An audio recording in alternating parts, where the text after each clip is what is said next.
A educação infantil não tem mais atividade, tem experiência.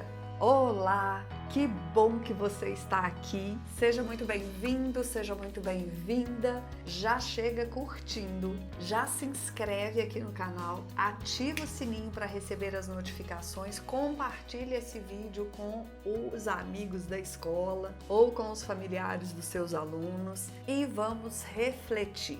Hoje nós vamos abrir essa reflexão sobre essa mudança de pensamento e de ação pedagógica dentro da educação infantil, em que nós saímos do estágio de atividade e passamos para o de propor, provocar, proporcionar experiências. Sabe aquelas folhinhas xerocadas? Sabe aquelas atividades de pontinho, pontinho, pontinho, ligar? Sabe aquelas frases assim, comum dentro de sala de professores? Que atividade que você vai dar hoje? Ou então, esse mês é um mês de qual data comemorativa? Pois é, meu povo, essa vida acabou, tem isso mais não? Com a BNCC, nós vamos ter um olhar totalmente diferente para essas questões. Nós vamos ter um foco de planejamento direcionado para a experiência. E olha só como que é simples, o papo hoje é muito reto e muito certo, e muito direcionado.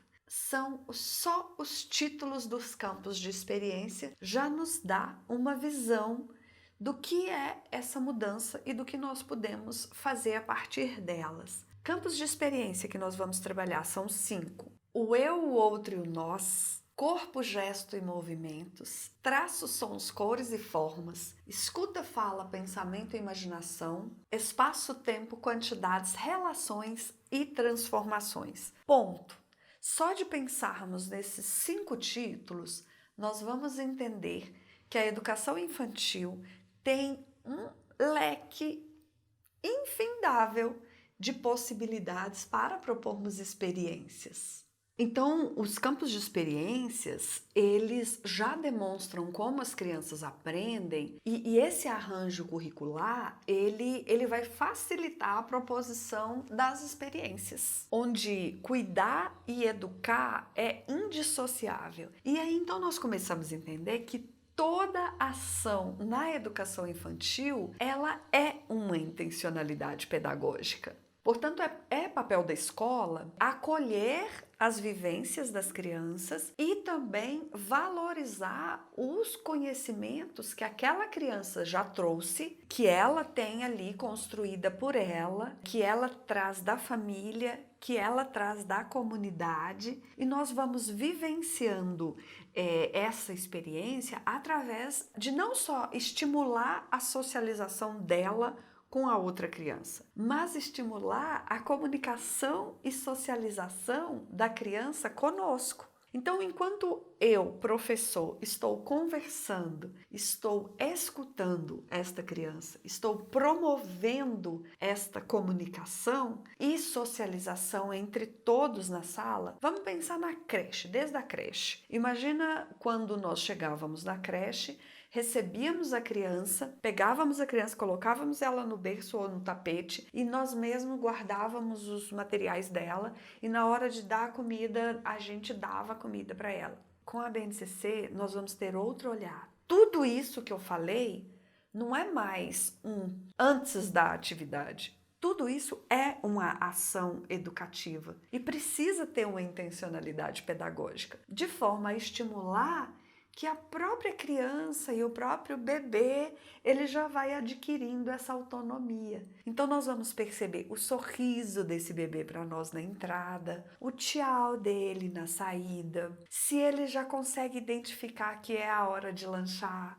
se ele já consegue pegar e colocar na boca, se ele já consegue lavar, se vai crescendo ele já consegue amarrar o sapato na hora de sair. Então todos estes supostamente pequenos detalhes que nós antes da BNCC separávamos, né, o educar do cuidar, e a gente cuidava deles e em determinado momento preparava atividades para ensinar alguma coisa a esse bebê ou a essas crianças bem pequenas. Com a BNCC, tudo isso vira proposição de experiências para que ele possa socializar, comunicar e conquistar a autonomia. E isso nós vamos, então, para fazer isso, precisar dos 6 direitos de aprendizagem, que também está na ponta da língua nosso já, né? Que é conviver, brincar, participar, explorar, expressar e conhecer-se. Então, se nós pegarmos só as definições e títulos dos 6 direitos de aprendizagem e dos 5 campos de experiência, o que vai acontecer? Nós já vamos entender que ali já está explícito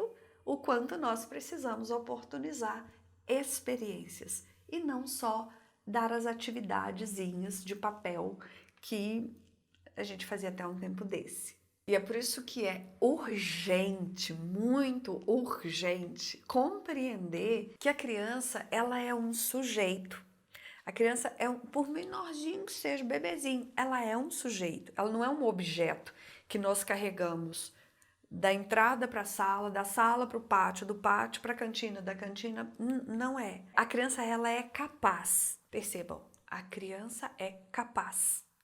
Só esse termo já nos mostra o quão respeitosa é a relação quando nós estamos diante de uma criança. Ela é capaz. E ela precisa ser estimulada a desempenhar um papel ativo. Esse papel ativo tira a criança da passividade e nos tira também do centro do processo de tomar todas as decisões. Então nós vamos observar essa criança e nós vamos oportunizar que ela vivencie desafios para que elas possam se sentir provocadas a resolver os problemas para superar esses desafios. Então a educação infantil como primeira etapa da educação básica, ela é uma educação que ela é voltada na nossa confiança na capacidade da criança de desenvolver-se. E o caminho é quando nós compreendemos que a criança ela é um ser que observa, um ser que questiona, um ser que levanta hipóteses. Lembrando aqui de Malaguzzi, hipóteses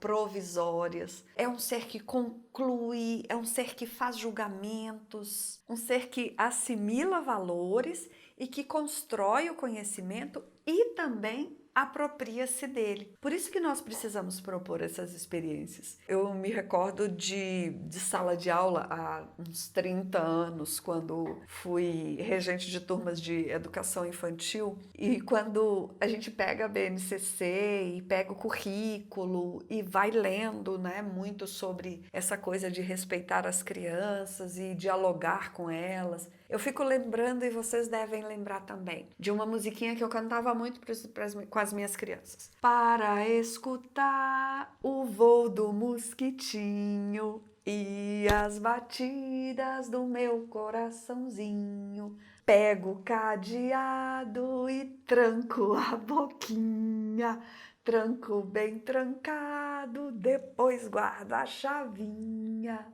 Esquece a afinação e presta atenção só na letra da musiquinha.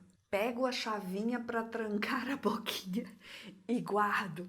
Olha só como que a gente fazia, né? É claro que tem determinados momentos na educação infantil que nós vamos ter que buscar estratégias para que as crianças fiquem caladinhas. Mas nós precisamos também analisar até quando a gente quer que as crianças fiquem só com a boquinha trancada. Uma musiquinha dessa tão gostosa, eu mesma já cantei tanto com as minhas crianças na educação infantil. Hoje eu fico pensando, né? Como que seria se nós já tivéssemos esse olhar para que a educação infantil ela fosse uma educação infantil que respeitasse mais o tempo das crianças argumentarem, né? Das crianças questionarem. Quantas pessoas maravilhosas hoje que morrem de vontade de se expressar e não conseguem se expressar.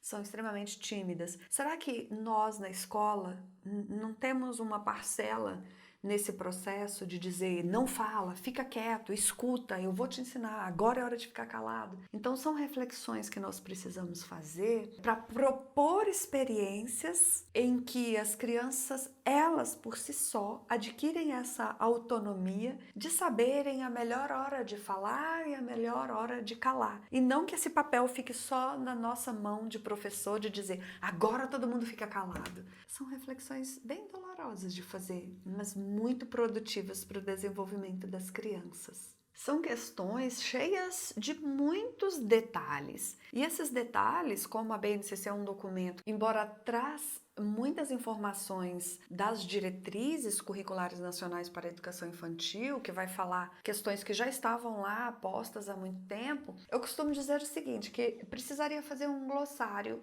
da BNCC, porque cada palavra que está ali na BNCC, ela tem uma intencionalidade para que nós possamos refletir sobre as nossas ações, sobretudo nessa questão de mudança radical, de tirar a atividade e colocar experiências. E como nós vamos propor essas experiências? Aqui no canal, exclusivamente sobre essas questões, nós temos 2 playlists. A gente vai colocar aqui no link embaixo para vocês maratonarem aí no canal. Uma playlist sobre educação infantil e uma playlist sobre a infância. Especificamente sobre essas questões de como nós inserirmos estas experiências no cotidiano das nossas escolas de educação infantil, de forma a permitir que as crianças vivenciem a infância de uma forma respeitosa e que ela aprenda também a se desenvolver cada vez mais. Pesquisem aqui, assistam os outros vídeos, comentem aí se vocês gostaram, compartilhem com os amigos e vamos mudar essa educação infantil definitivamente da era das atividades de pontinho em pontinho liga para a era de proposição de experiências. Nós teremos resultados com certeza maravilhosos. Grande beijo, continue se cuidando e volte no canal mais vezes que sempre tem reflexões aqui para nós. Tchau, tchau. Beijo.